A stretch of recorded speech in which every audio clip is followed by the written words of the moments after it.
Make sure I'm not muted. What's up, boys and ghouls? It is your girl, Mika G. Welcome to Cinematic Nightmares.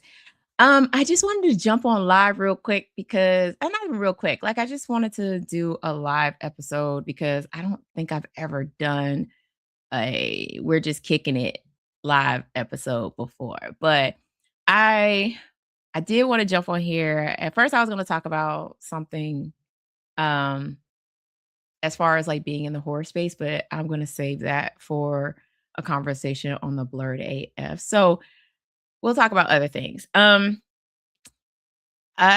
recently, I decided that I am going to go back and start revisiting older TV shows, like older, shows like The Strain. Me and my kid was just recently watching. Actually, we are just watching it today.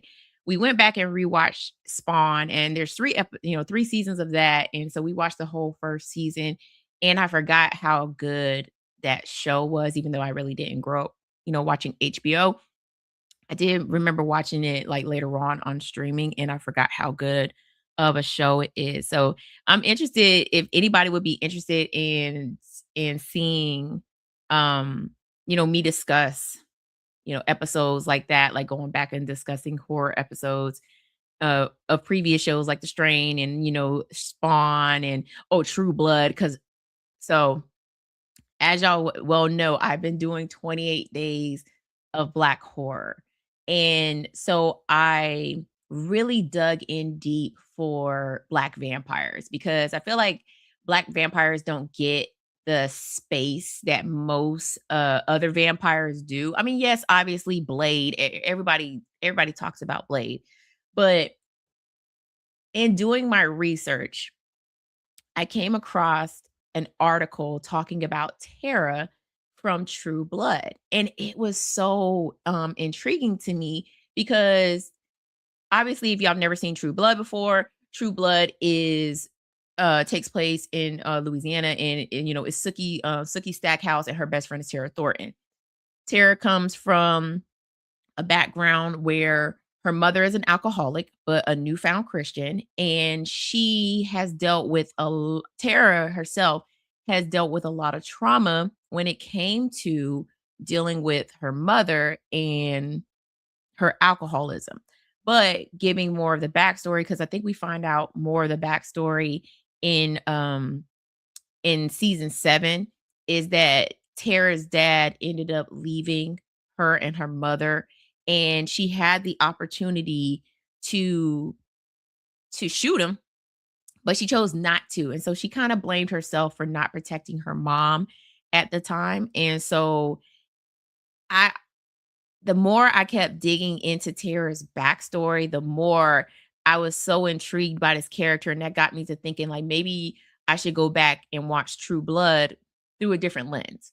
Because, before watching True Blood, it was just entertainment. It was, every Sunday, you wanted, want to see what's going on with Sookie Stackhouse and the gang and stuff like that. But in doing my research on Tara, like hearing how complex her story was, and then even when she became a vampire, she still was Tara.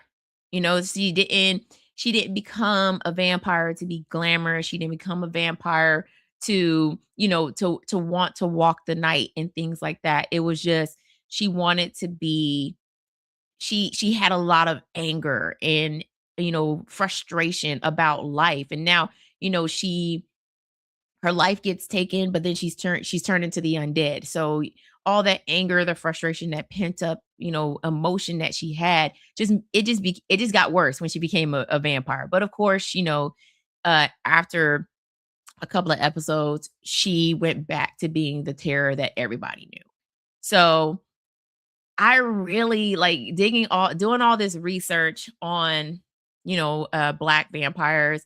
Like I said, it made me really like want to like go back and watch like True Blood again, go back and watch The Strain again, go back and watch some of these shows that were on for like decades. But that was my plan. And then I probably will go back and also do Lovecraft Country because there's only one season of it, and I feel like we talked about Lovecraft Country a lot when it was on H when it was, showing on HBO, but I just feel like, I feel like a new generation needs to give Lovecraft Country some love. And another show that also needs to get love is, Them.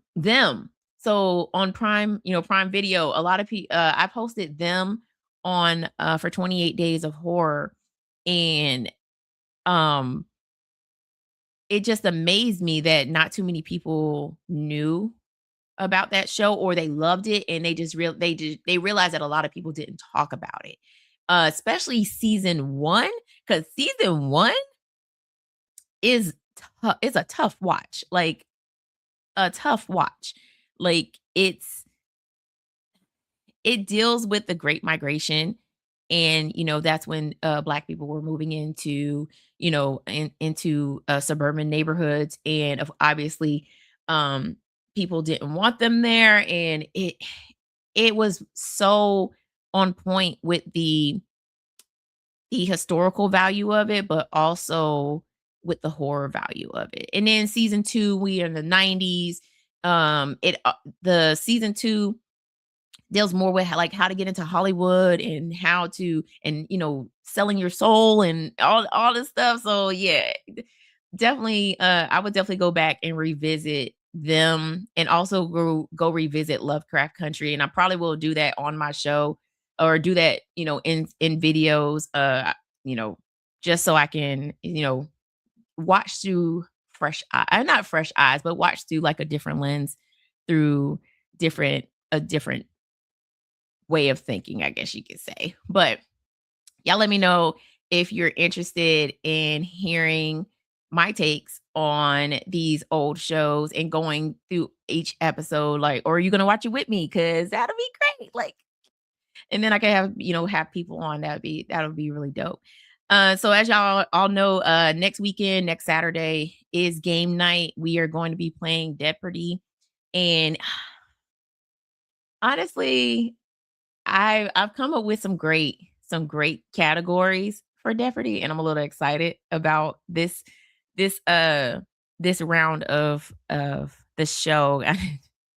I'm pretty sure it's gonna be hectic as usual, but I'm looking forward to that. The Jeopardy this time, I'm gonna have, uh actually, I think I have my list of people already pulled up. I know for sure it's gonna be Marcus from Jack of All Talks, Josh from Real Talk. Obviously, those are my regulars.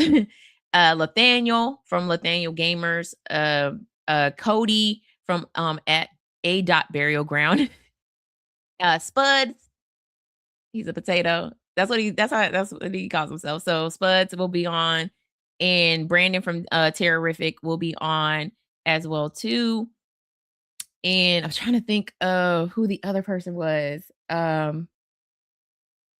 Don't quote me on this, y'all. I'm all over the place right now. But I'm also having two new contestants on the show. They'll be coming on as well too. And I can't think of their names off the top of my head. So please forgive me, charge it to my brain, not my heart. But I'm looking forward to game night. I can't wait for this. But um, like I said, I just wanted to kick it on here for a minute, and just talk about some things that are coming up, some things that have been, I don't wanna talk about my personal life because I don't like talking about my personal life, but, um, I did feel no, no, Imma save it. I am gonna save it. I'll save it for the Blurred AF on Monday because I really feel like this is a topic that needs to be discussed, especially when it comes to Black content creators. But I'm gonna save it for the Blurred AF, and I'm not gonna talk about it here. We're just gonna kick it for a minute. So I I had the honor of being on the Horror and Her podcast. Now my episode is not gonna drop for a while, but I was on the podcast. Shout out to, I want to say it's Amy, but I'm pretty sure it's not. I'm pretty sure I'm wrong, but she had me on her show, and it was an eye-opening experience for me. And it goes into, and I actually had this conversation with Dre from the Dre Mac channel about surface level horror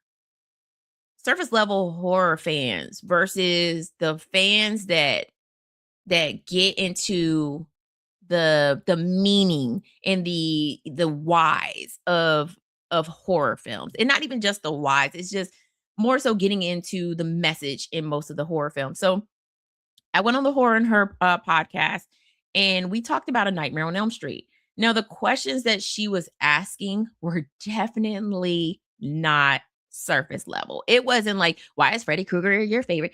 Why is Freddy Krueger your favorite villain? And it was like, no, it was like, when it came to Nancy, did you see the feminine power in her?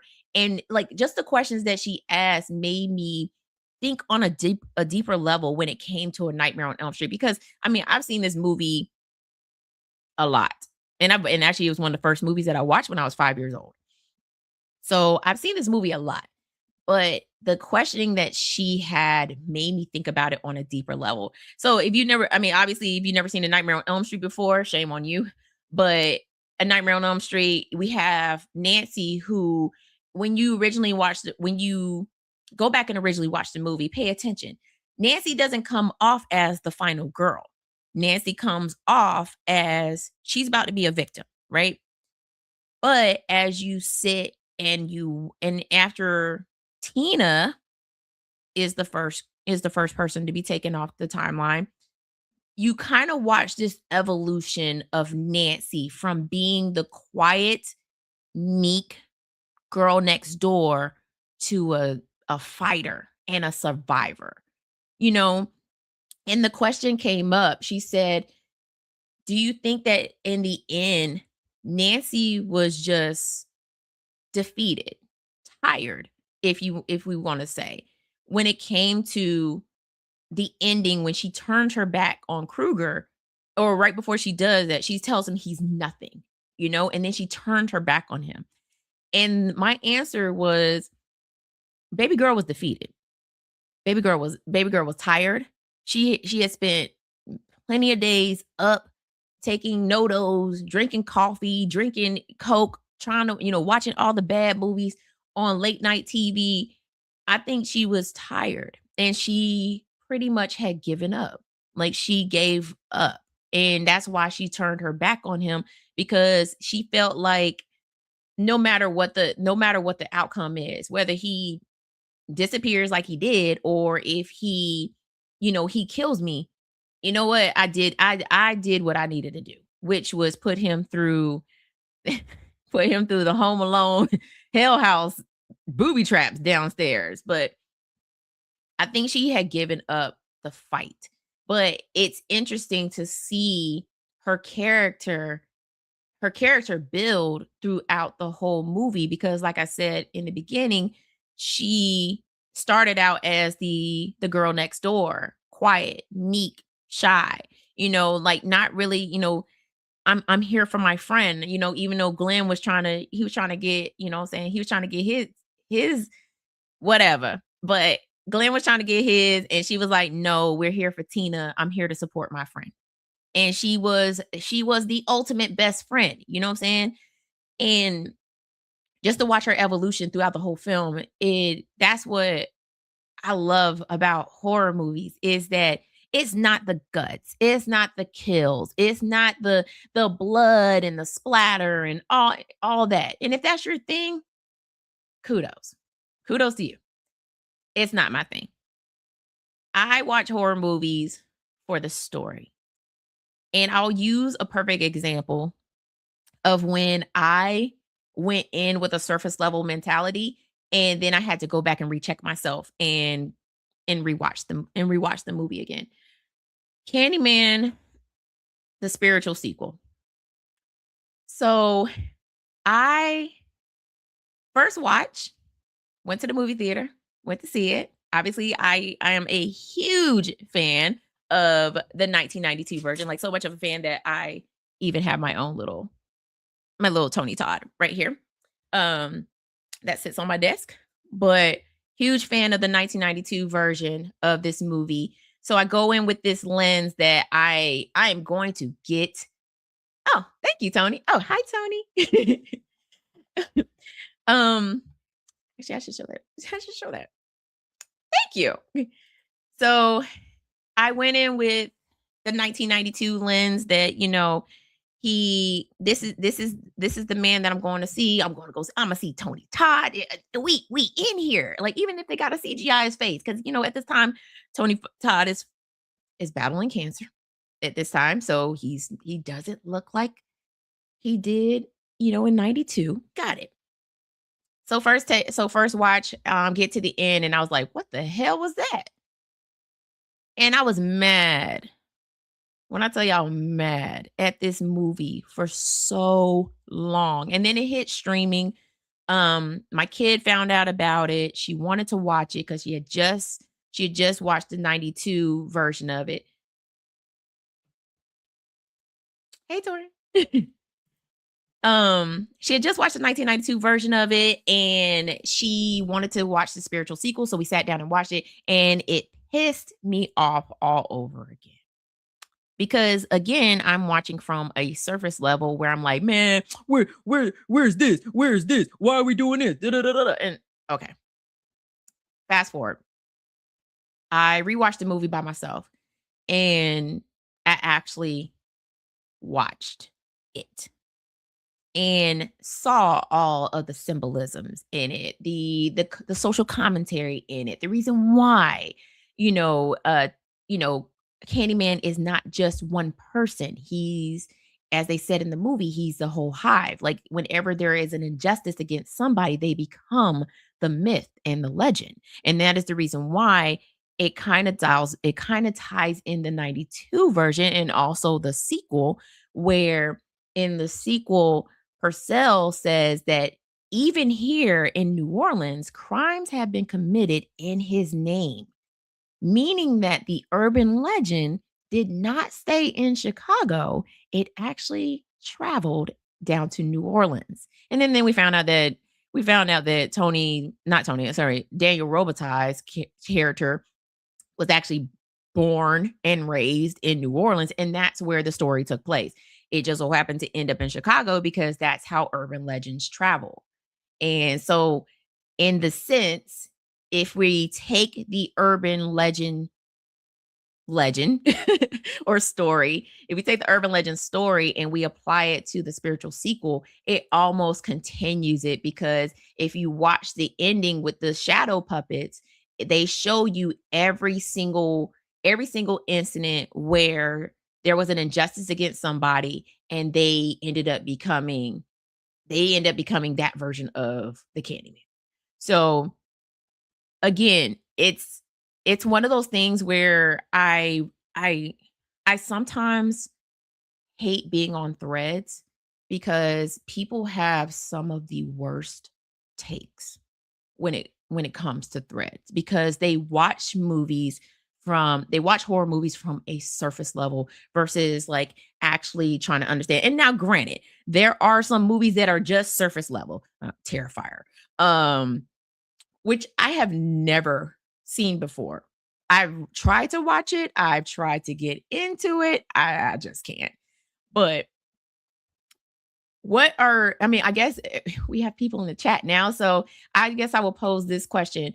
Like, when it comes to watching a horror movie, are you watching it because you're just here for the scares, or are you actually watching it for the story? Because I know for me, it's always about the story. I ain't gonna say rewatch. First time watched Conjuring 2, because because for the longest time, Marcus from Jack of All Talks has been getting trying to get me to watch Conjuring movies. I don't watch those. The reason why I don't watch them is because I don't know if y'all notice or not. I mean, I think if people from the Blurred AF chat are in here, they already know I have a cemetery behind my house. So I don't watch Conjuring movies because I'm not trying to welcome none of that into my house. So, um, that's the reason why I don't watch that. But, to end some you watch it for both. I can see that. And Tony says he watched it for the story. Uh, will you watch Lee Cronin's The Mummy? I've seen the uh I've seen the trailers for it and it looks interesting. And this is a who's redoing all of the Blumhouse. It I feel like after watching the werewolf, like, 'cause let's be honest, the werewolf movie trailer was on point. Like it was good, right? And then it went left. It was bad. So, okay. So it's like Evil Dead and the Mummy had a baby. Okay, interesting. And okay, so like Evil Dead remake or Evil Dead like the 70 80s movie, like with oh boy in it. Like, are we talking like which Evil Dead are we talking about? We're talking about Evil Dead remake? What's up, Dre? So yeah, are we talking like Evil Dead remake or are we talking about like okay, Evil Dead remake? Okay. So if it's like the Evil Dead remake, I enjoy the Evil Dead remakes. I don't care what nobody says. Those remakes, I mean the remake. The remake is dope and the sequel to that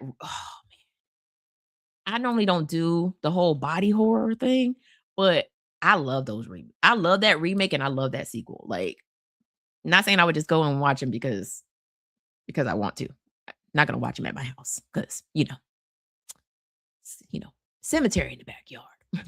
So, but um, yeah, I think I will. I think I'll go see it. I mean, if it's Evil Dead and the Mummy had a baby, I would I would definitely watch that. Tony says, Mika, I get it. I'm kind of shaky on possession movies because I heard kids laughing and it was midnight, which kind of freaked me out. Listen, if I ever wake up in the middle of the night and I hear kids laughing, I'm staying at the nearest hotel. That's where I'm gonna be at because I'm not gonna be in the house. Like, and it's already if you have kids, you know one of the creepiest things is when you wake up in the middle of the night and they standing right next to your bed for no reason and they're still asleep and they're just standing there. Oh, there's been so many nights where my child almost got sent to the upper room. Not just no, we do not condone that. I do not condone that. But no, it's just I have a hard time with possession movies. I did watch the Exorcist, the one with the 2 little girls. I watched it during the daytime. Um, I watched it during the daytime, but I still like in my house, I don't open the blinds. So it's almost constantly dark-ish in my house. So I did watch that. I honestly didn't like it. I didn't like it. I thought it was poorly made. I definitely didn't like the ending, because, like, the whole idea that you and spoiler alert for anybody who hasn't seen that Exorcist movie, but having to make a choice between your kid or somebody else's kid. Damn, why can't we just save both of them? But apparently that wasn't a thing. So I didn't care for that movie at all. But um what do y'all want to talk about? Like, I mean, I know I'm rambling, like, but I feel like I want to ramble because I don't do these two. Actually, I've never done this before. I've never done a just a live where we just kick it. So, okay, I'll say this. What have y'all ever fallen asleep to a horror movie? Because I do every night. Well, I ain't gonna say every night. Most nights it's Family Guy or Brickleberry. Oh, Brickleberry. I think that's the name of the show or something cartoonish. But Most nights I have fallen asleep to horror movies. So I wanna know, have y'all ever fallen asleep to a horror movie? Because I've fallen asleep to The Nun 2 because it was boring and woke up and because it was, Tubi? Was it Tubi I watched it on? No, it wasn't Tubi, it was something else.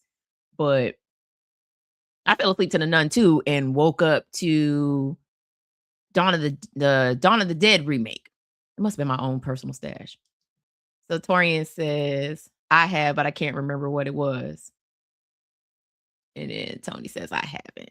Hey, you wanna well, I remember I remember going to sleep to DVDs. Like, remember when DVDs, they would get to the end of the movie and they would just go back to the main menu and just play the main menu over and over again? I remember I fell asleep to the House on Haunted Hill remake. And when I woke up, I was like half asleep, but the House on Haunted Hill DVD menu screamed. Like it had like a woman that screamed. And I remember waking up to that and hearing that, and I fell off the couch. Cause that's how scared. Like I didn't know what was happening. I just heard a woman screaming and I fell off the couch. Torian said, maybe it was the Nun 2 that I fell. Listen, the Nun 2 is boring, y'all. Like it's boring. Dre, go back to work. Go back to work. Torian said, I like watching the behind the scenes on DVDs back in the day, or even the movie watch with the director and actor speaking in the background. So I want to say that Tubi is doing that now. Tony said, but I have fallen asleep watching the movie. I mean, I think we've all done that. But I want to say that Tubi is doing that now. They'll have the movie in English, the movie in Spanish, and then they have the movie with the commentary on it. I want to say it's Tubi. Don't quote me on that, but I want to say it's Tubi because I just so happened to be looking for a movie and I was like, oh, why are there two of them? Why is one? And then it was like one in English and then the other one had like the commentary on it. So check that out. I will verify that and I'll post it on Threads if it's true or not. See. Tony says, Mika, what horror movies do you want to see a documentary of? Oh man. Like recent or like a past one? Because if we're talking about a past one, I would love to see the documentary of Fright Night. The not that horrible remake. I'm talking about like the 80s Fright Night with, you know, Chris Sarandon. Fine. He's so fine. That man got no business being that fine. Okay, I'm sorry. I'm getting that's another topic. That's a different podcast. But I would love to see a documentary of Fright Night, and also I would probably like to see and it goes back to what Torian said. Back in the day, they would have the behind the scenes footage on the DVDs. So like I was getting ready to say I would love to see it for the faculty, but I'm pretty sure the faculty had those behind the scenes footage on the DVD and I own the faculty. So I could probably go back and watch that. But I would love to see a documentary on Fright Night. And actually, I think there is a documentary on Fright Night now that I think about it. Let's let's go to the Googles. Let's do that.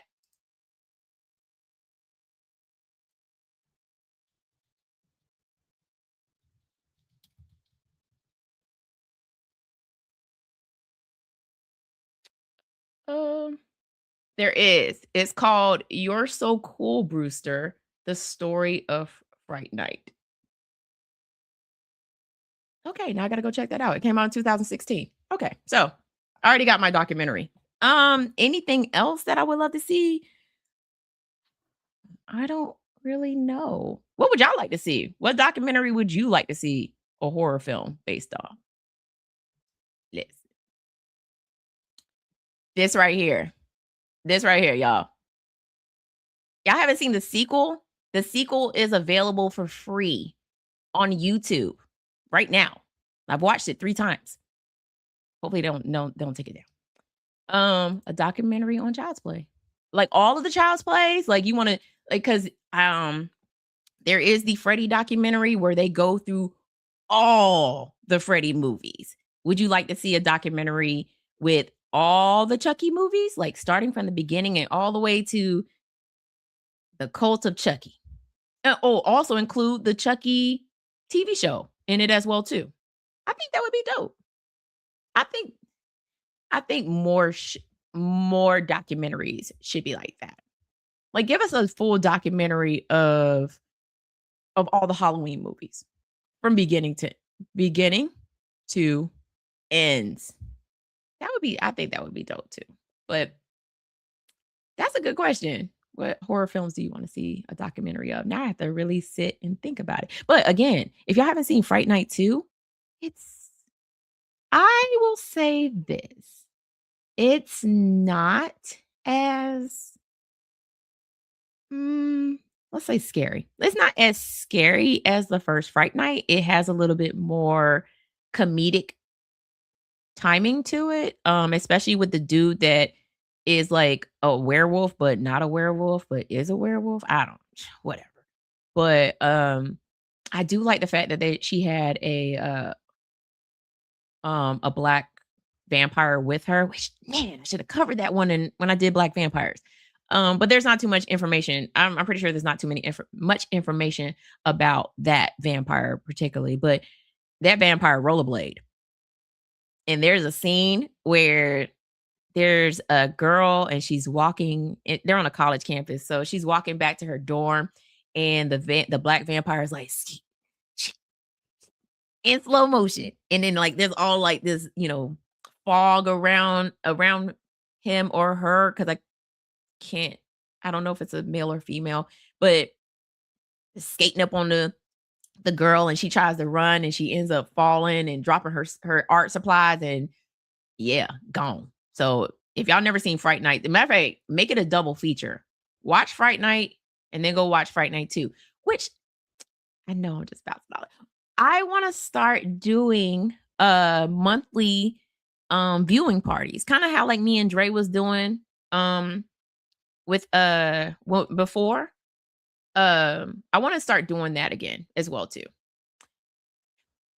Lord, what did you think of the movie The Craft? Oh, I love that movie. Matter of fact, not too many people know this, and Dre.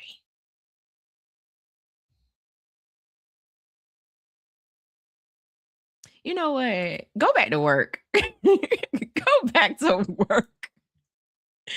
So back to The Craft. I love that movie. And not too many people know this. But because of The Craft, I was a Wiccan for quite a while. Like, actually practiced.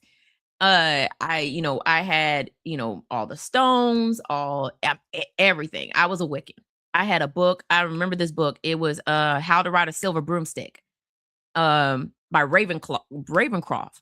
And I used to read that book faithfully. Like I did spells, um I did all that. I was into it because of The Craft, because I saw a black woman as a witch. And I was like, yo, I want to be a witch. So yeah, I studied Wiccan for a while. And then yes, Rachel True. And she she made me want to be, because I was always considered myself an outsider. I always considered myself not part of the crowd. Like and it's always been that way. Like I always thought of myself as, I guess you could say, weird. But like seeing that and seeing her, she used her witchcraft to get revenge, which if that had been me, baby girl, yes, I would have did the same thing. She would have been a bald Barbie. That's what she would have been. So yeah, I truly love The Craft. Now that that sequel that they made, not too much of a fan of that. I think they should have just left well enough alone and just let The Craft breathe the way that it was breathing. Tony says Rachel True is still fine because Black don't crack unless you use it. Tori said Rachel was damn near 30 when she played that part, but looked very youthful for that time. Yes. Yes. So, you know, speaking of people playing older people, playing younger people, I recently rewatched The Faculty. All of those people that was supposed to be playing teenagers, they look like teenagers. They look like super duper seniors. Like they should have graduated like 3 years ago, and it didn't work. Like the only one that looked like they should have still been in high school was Usher. But everybody else that played in the craft looked like, why are you still in high school? So, yeah, The Faculty. Yes. She was, she practiced too as well too. But yeah. Now don't get me wrong. I do like The Faculty, and I feel like this is gonna lead into our next topic. I feel like The Faculty is a movie that should be remade, along with Disturbing Behavior. I feel like those movies The Faculty did. I'm gonna pull this up, but I feel like The Faculty did okay at the box office, but it kind of picked up this nostalgia, not nostalgia, but a cult classic following. But it I feel like The Faculty and Disturbing Behavior need to be remade. And I actually talked about this on my show when me and Drea, she came on and we was talking about movies that are so bad but they're good, and I talked about The Faculty. The Faculty is not a great movie by no means.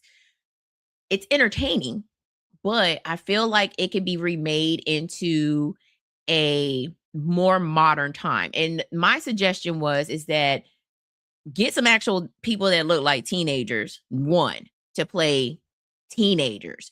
But the people that survived the first round of aliens should come back as adults and not be a part of the fight, but they're the ones that get taken over by the aliens. Um, I feel like that's how The Faculty would go for me. Like I don't say bring Usher back. Like we can leave Usher off the table, but bring everybody else back that was a part of that. So, Torian said, I feel like a lot of people don't know about The Faculty or Disturbing Behavior outside of us or the US, or just like me and like us. Probably us. um oh, I thought, yes, I also agree. The creature was very creepy looking. What's up, Brandy?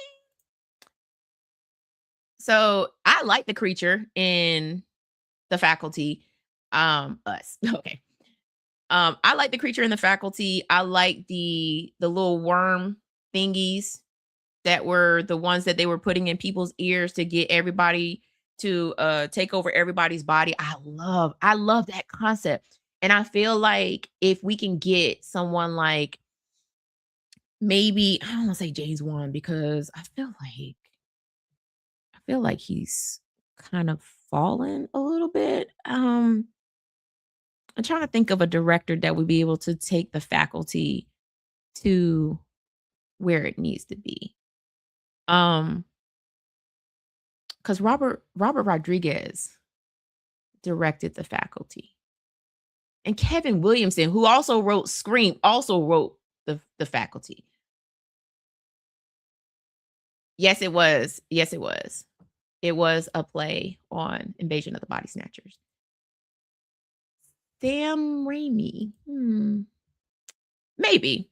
But I feel like it could be redone. In this case, the popular girl in school is a social media influencer. Have everybody else stay in their roles. You know what I'm saying? Just that'd probably be the only role that I would change, is like making that the popular girl into a social media influencer.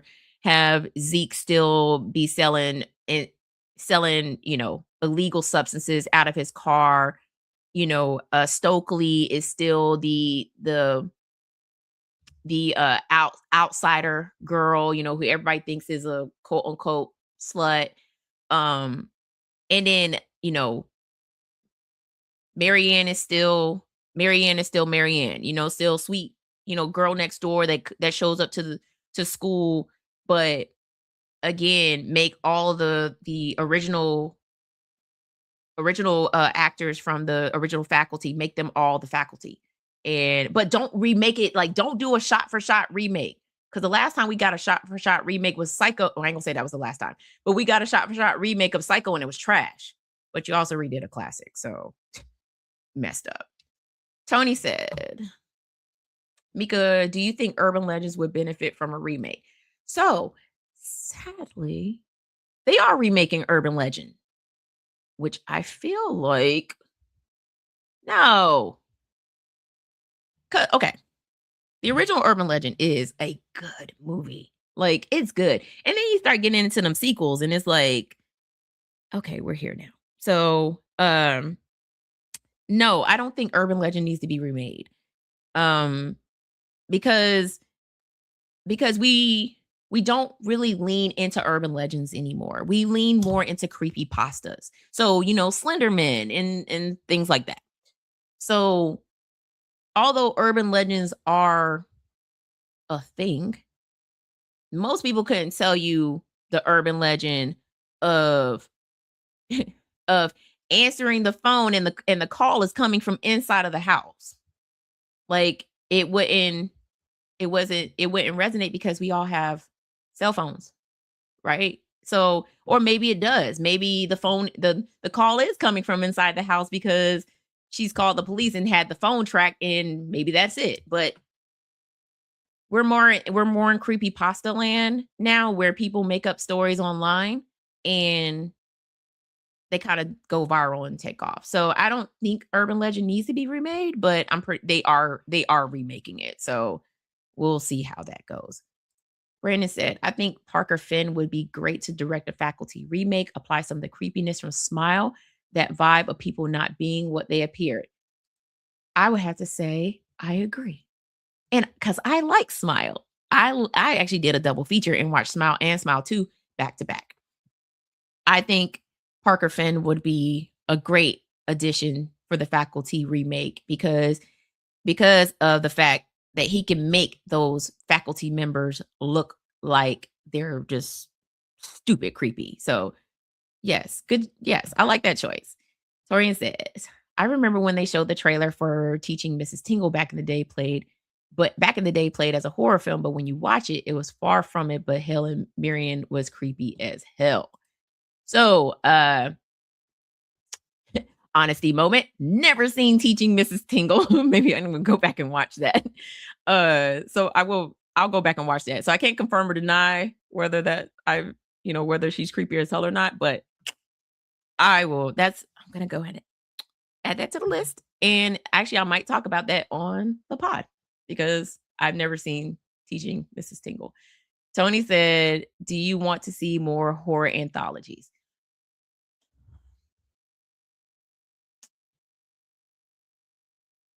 I don't know. Honestly, because with VHS, all the VHS movies that keep coming out every single year, I think I'm a little burnt out when it comes to horror anthology. And it's funny that I say that because Exploring the Shadows, which is another part of Cinematic Nightmares, I was going to start covering horror anthology movies. I was going to cover all of them. But I think the more that I sat with it, I was like, am I anthology burnt out? Because Grant, I rewatched Creep Show. Actually, I own it now. So I rewatched Creep Show and I don't get that same magical feeling that I got whenever I watch Creep Show 2. And not saying that Creep Show 1 is bad, because hey, listen, that last segment with the roaches, you can keep it. You can keep it. I don't want it. I don't want no parts of that. But I honestly, I wanna see more anthology movies, but I wanna see, like, a good anthology movie. I wanna see something that's going to every story hits, you know what I'm saying? Like, I mean, the only one that I could think of that will really I mean, obviously, it's gonna be Tales from the Hood because every single story hit. You felt it right here in your chest, you know? But I have seen I will this is probably one of behind Tales from the Hood, but the second favorite horror anthology is A Christmas Horror Story. I will watch it all the time. If it comes on TV, I will stop what I'm doing and sit there and watch it because of how the stories are intertwined with each other. Like it doesn't stick with just one story the whole time. It goes from story it bounces around from story to story to story and I love that. I love stories like that. Another one is Trick or Treat. Love that one too. So I feel like anthologies can be done, but because VHS keeps cranking out anthology after anthology and they're not getting I ain't gonna say they're not getting better. The stories are not always they're not as good as the first VHS. Uh, I feel like we could have anthology movies, but I'm not really will there ever be one in the movie theater? That's what I wanna know. When's the last time you saw an anthology movie in the movies?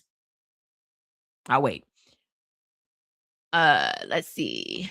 Mika, would you say that Smile reminded you of an episode of The Twilight Zone? Most definitely. But I also before Smile came out, I also watched the short film for Smile before it came out. So, um, I was already familiar with the whole with that. Um, and if you haven't seen it, it's on YouTube right now. It's I think it's let me not quote wrong. I think it's called Laura Hasn't Slept. That's it. So it stars the same girl who's in Smile. So if it's 11 minutes, go check it out. So if y'all don't know, Brandon is currently covering VHS. I don't are you covering the first one? Because I can't or are you just covering all of them? Or are you just covering some segments? I can't remember. And I don't want to quote you wrong, but Brandon is covering the uh VHS, all of them. That's a lot of movies. That's a lot of movies. I listen, I'm here for it. Love it, love it, love it. But yeah, so he says he is breaking down and ranking every segment from every movie. So that is a lot of that's a lot of VHS movies. He said he has one. Listen, I don't blame you. I don't blame you at all.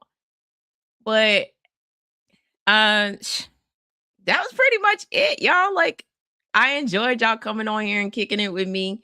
And maybe in the future, I'll do this more often and actually have people come on and we just kick it, you know, on a Saturday night and not talk about and just talk about random horror stuff. I did want to like I said, the one thing I wanted to talk about, I am going to talk about on the Blurred AF, so make sure y'all tune in on Monday.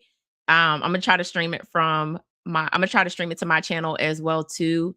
And cuz I haven't been doing that. I haven't been streaming Blurred AF to my channel, but it this is I mean, I'm a part of the Blurred AF and the Cinematic Nightmares is also part of that as well too. So I'm going to start trying to stream it to my channel as well too, so y'all can see all the craziness that happens on the Blurred AF. But I number one, I just want to know if y'all will be interested in seeing me cover episodes of like old horror shows like True Blood or The Strain or things like that. And or if y'all, if you want to see whatever you want to see. Just hit me up, comments below, Instagram, threads. Just let me know what y'all want to do or what y'all want to see from me. Cause I'm gonna be honest with you. Love doing top fives, but when it comes to actually putting out episodes, that's where I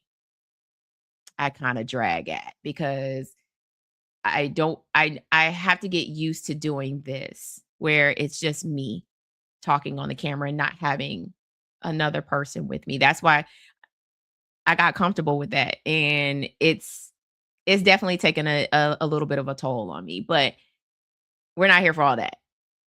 Also, let me know in the comments below, or let me know if y'all want to start doing movie nights, or hit me up on Instagram and or threads and let me know if y'all want to start doing movie nights, and we'll jump on Zoom and we'll do, a movie night where we all watch, probably watch, was it Mrs. Tingle? Is that what it's called? Teaching Mrs. Tingle. We might just do that one because I've never seen it before. So, but thank you to everyone who watched the live stream. Thank you to the chat. I mean, I wasn't expecting for people to actually come in and say stuff, but listen, I'm here for it. I'm definitely here for it. So, um, don't forget to like, subscribe, hit that little notification bell so you don't ever miss another single nightmare. And as I always say, until next time, boys and ghouls,